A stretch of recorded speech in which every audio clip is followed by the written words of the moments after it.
Bismillahirrahmanirrahim.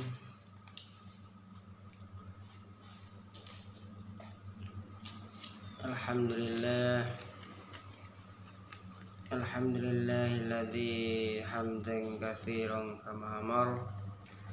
Wa asyhadu an la ilaha illallah wahdahu la syarika lahu wa man jahada bihi wa kafar. Sayyidina Muhammadan abduhu wa rasuluhu syahidun insi wal basar. Allahumma salli wa sallim ala Sayyidina Muhammad wa ala alihi mattasalat aynum binadhari wa udunum bi khabar. Amma ba'du fa ya ayyuhan nas ittaqullaha ta'ala wa dharul fawahisha ma dhahara minha wa ma batan min baladina hadha khassah wa min bulda li Indonesia amma innaka ala kulli syai'in qadir. Sallallahu ala sayyidina Muhammad wa ala alihi washabbihi wa baraka wa sallam.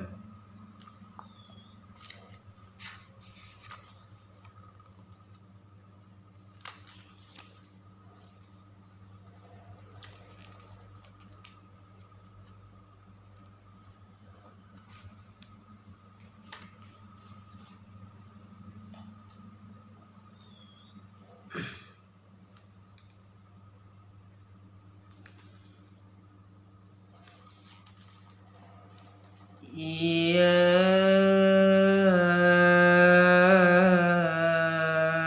ayyuhalladzina amanu qutilul ladzina yalunakum minal kuffari wal yajidu fikum wildah wa'lamu annallaha ma'al muttaqin. Wahai orang beriman, perangilah orang-orang kafir yang di sekitar kamu,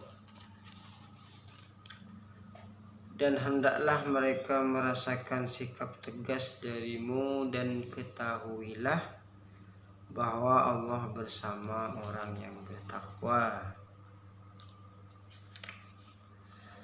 Al-Quran Surat At-Taubah 9 ayat 123 di atas memerintahkan kepada umat Islam untuk memerangi orang-orang kafir. Namun tidak semua orang-orang kafir diperintahkan untuk diperangi.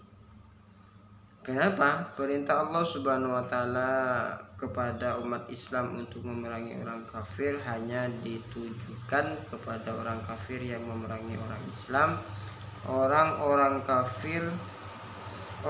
kafir harbi, sebagaimana dijelaskan dalam Al-Quran Al-Hajj 22 ayat 39.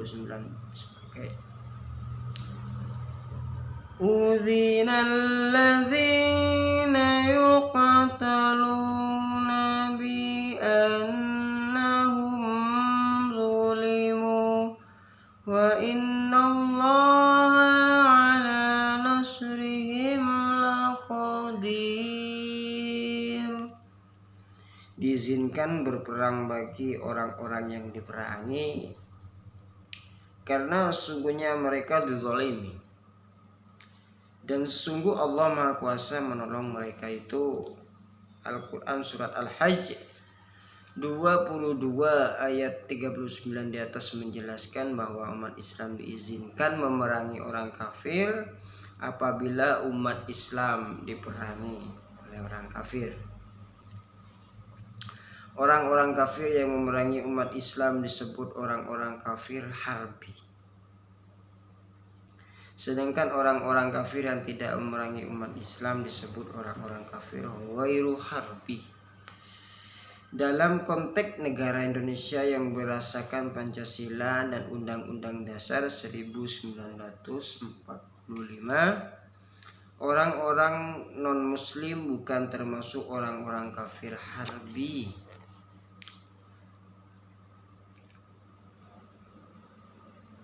Pancasila sebagai dasar negara dan Undang-Undang Dasar 1945 sebagai konstitusi negara merupakan kontrak politik antara seluruh warga negara, antara umat Islam dan non-muslim, selama orang-orang non-muslim tunduk dan patuh kepada dasar negara, Pancasila dan Konstitusi Negara Undang-Undang Dasar 1945 sebagai kontrak politik antar seluruh warga negara, maka orang-orang artinya dan perangilah di jalan Allah orang-orang yang memerangi kamu, tetapi jangan melampaui batas. Sungguh Allah tidak menyukai orang-orang yang melampaui batas. Pengertian melampaui batas telah dijelaskan pada hadis riwayat Abu Daud sebelumnya, yaitu tidak membunuh orang-orang yang sudah lanjut usia, anak-anak dan kaum perempuan.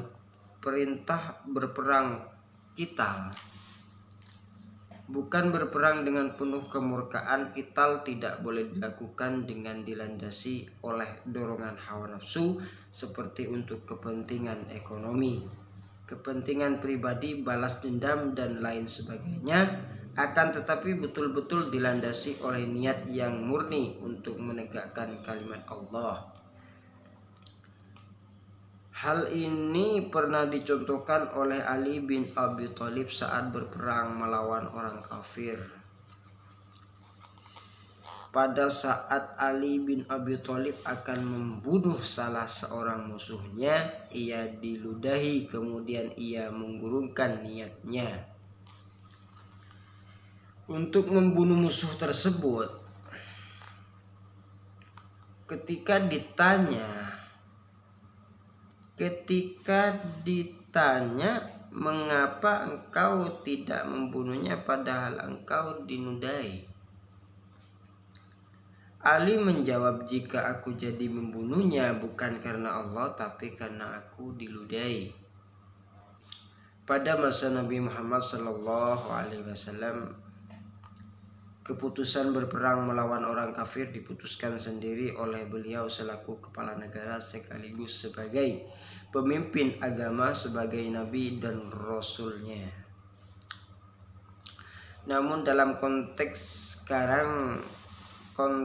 sekarang seperti Indonesia yang berbentuk negara kebangsaan yang kepala negara dan pemerintah dipimpin oleh seorang presiden, keputusan untuk melakukan perang diputuskan oleh presiden setelah dimusyawarahkan dengan para menteri di bidang pertahanan dan keamanan beserta panglima angkatan bersenjata sebagai ulil amri minkum. Pemerintah mengikuti dan mengenai ulil amri, pemegang kekuasaan, dijelaskan dalam Al-Quran surat An-Nisa 4 ayat 59. Bismillahirrahmanirrahim. Ya ayyuhalladzina amanu ati'ullaha wa ati'ur rasula wa ulil amri minkum. Fa in tanaza'tum fi syai'in farudduhu ila Allahi war rasul in kuntum tu'minuna billahi wal yawmil akhir. Dzalikum khairu wa ahsanu ta'wila.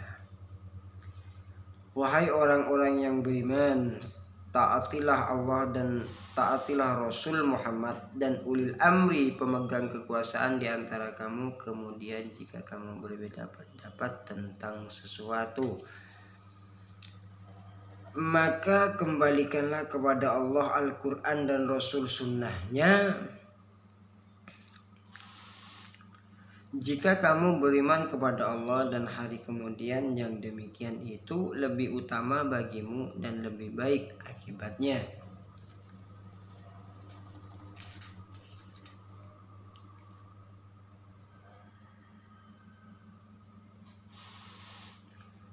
Istilah harb berasal dari kata haraba yuharib, yang artinya perang. Pengertian harb dari segi bahasa ini adalah perang dalam pengertian umum. Pengertian harb juga bisa dimaknai secara filosofis, yaitu memerangi penyimpangan atau kemungkaran.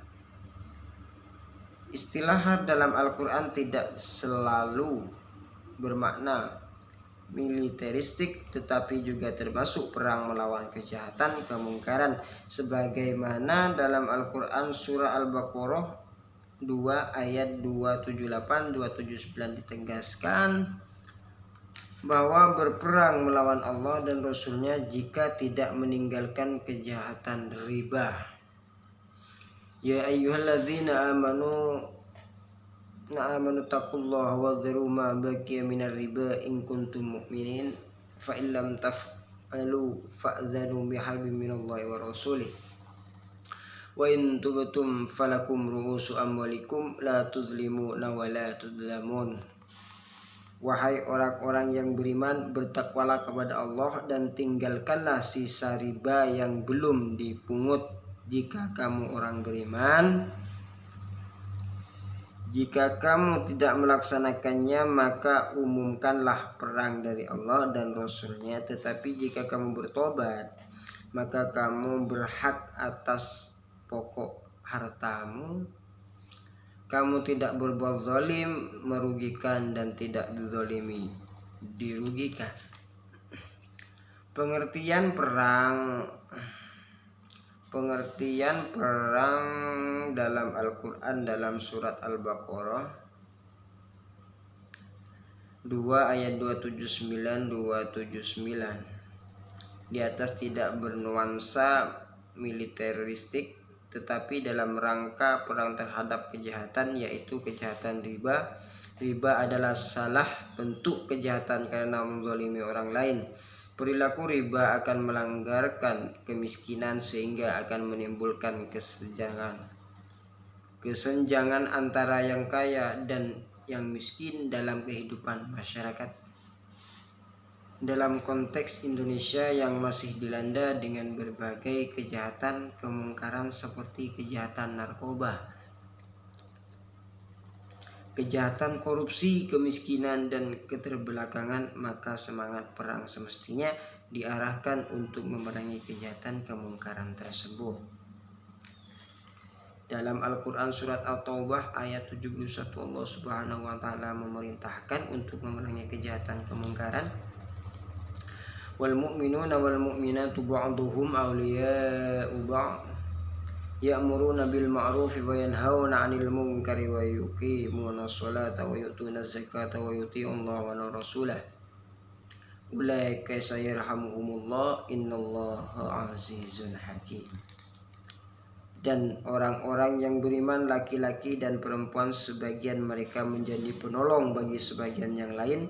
Mereka menyuruh berbuat yang ma'ruf dan mencegah dari yang mungkar, melaksanakan sholat, menunaikan zakat, dan akan diberi rahmat oleh Allah. Sungguh Allah Maha Perkasa, Maha Bijaksana.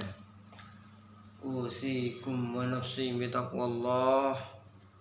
Fattaqullaha wa la ta'syu. Astaghfirullahal azim li wa lakum wa nisa'il muslimina fa ya fawzal mustaghfirina wa ya najat at-taibina bi qalbin salim. Aqmis shalah.